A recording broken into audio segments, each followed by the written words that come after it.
ان دونوں حکومتوں کے دور میں اگر $150 ارب کا پاکستان کا اکنامک لاس ہوا ہے تو یہ اکنامک لاس ہی تھا جس کی وجہ سے پاکستان میں بڑی تعداد میں قرضے لیے گئے. آج خان صاحب جس کو بنیاد بنا کر پچھلی حکومتوں کے اوپر الزام لگاتے ہیں کہ جنہوں نے بڑے قرض لیے، تو جو حالات آج خان صاحب نے پوری دنیا کے سامنے رکھے افغان وار کے حوالے سے اور پاکستان کے کردار کے حوالے سے اور پاکستان میں پڑھنے والی استاد کے حوالے سے، یہ ایکچوئل پوائنٹ آف ویو ہے.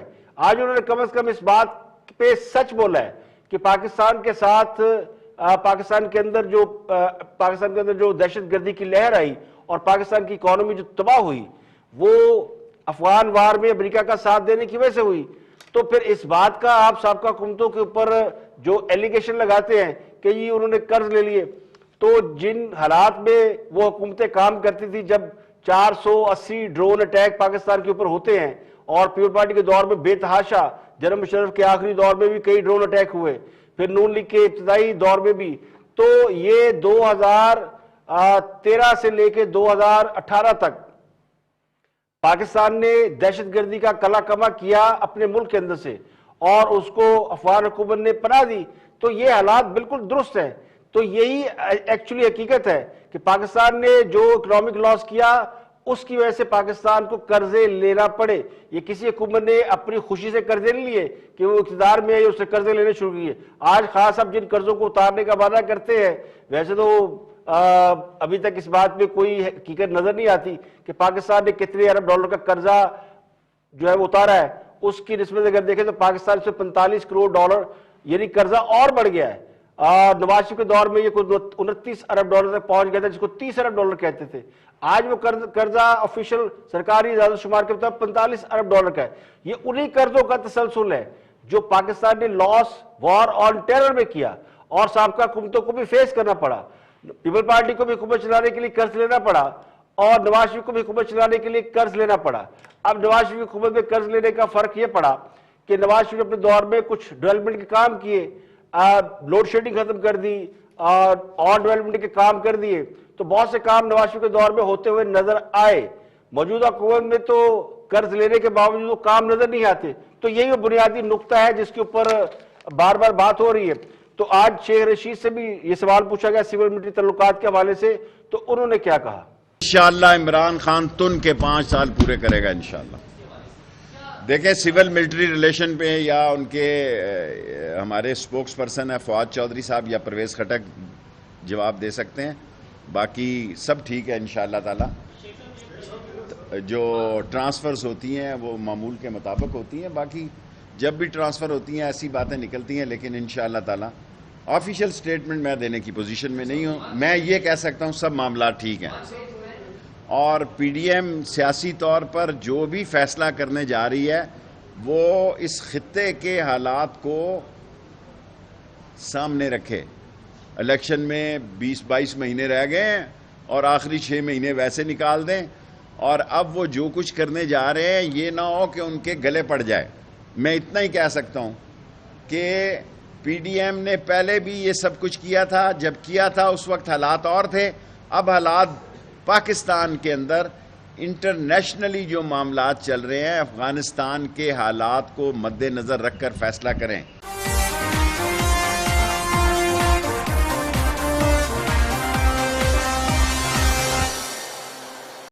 اور بلوچستان میں بڑی سیاسی تبدیلی کے لیے وزیر اعلیٰ بلوچستان کے خلاف تحریک عدم اعتماد پیش کر دی گئی. بلوچستان عوامی پارٹی کے 14 ارکین کے دستخطوں پر مشتمل تحریک عدم اعتماد باقاعدہ طور پر جمع کرا دی گئی، جس میں جام کمال حکومت کو پانی بجلی کے بحران کا ذمہ دار ٹھہرایا گیا ہے. بلوچستان عوامی پارٹی کے ناراض اراکین اسمبلی کا کہنا ہے کہ اگلے 8 سے 10 روز میں نیا وزیر اعلیٰ بلوچستان آ جائے گا، جبکہ اپوزیشن بھی یہ دعویٰ کر رہی ہے کہ جام کمال اسمبلی میں اکثریت سے محروم ہو چکے ہیں. انہیں محض 26 ارکان کی حمایت حاصل ہے. آئین کے آرٹیکل 130/7 کے تحت آئین اس بات کا تقاضا کرتا ہے کہ گورنر بلوچستان اب وزیر اعلیٰ بلوچستان کو اعتماد کا ووٹ لینے کے لیے پابند کر سکتے ہیں. تو ذرائع یہ بھی کہتے ہیں کہ اپوزیشن کے 23 ارکان تحریک عدم اعتماد میں فیصلہ کن کردار ادا کر سکتے ہیں. بلوچستان میں عوامی پارٹی کے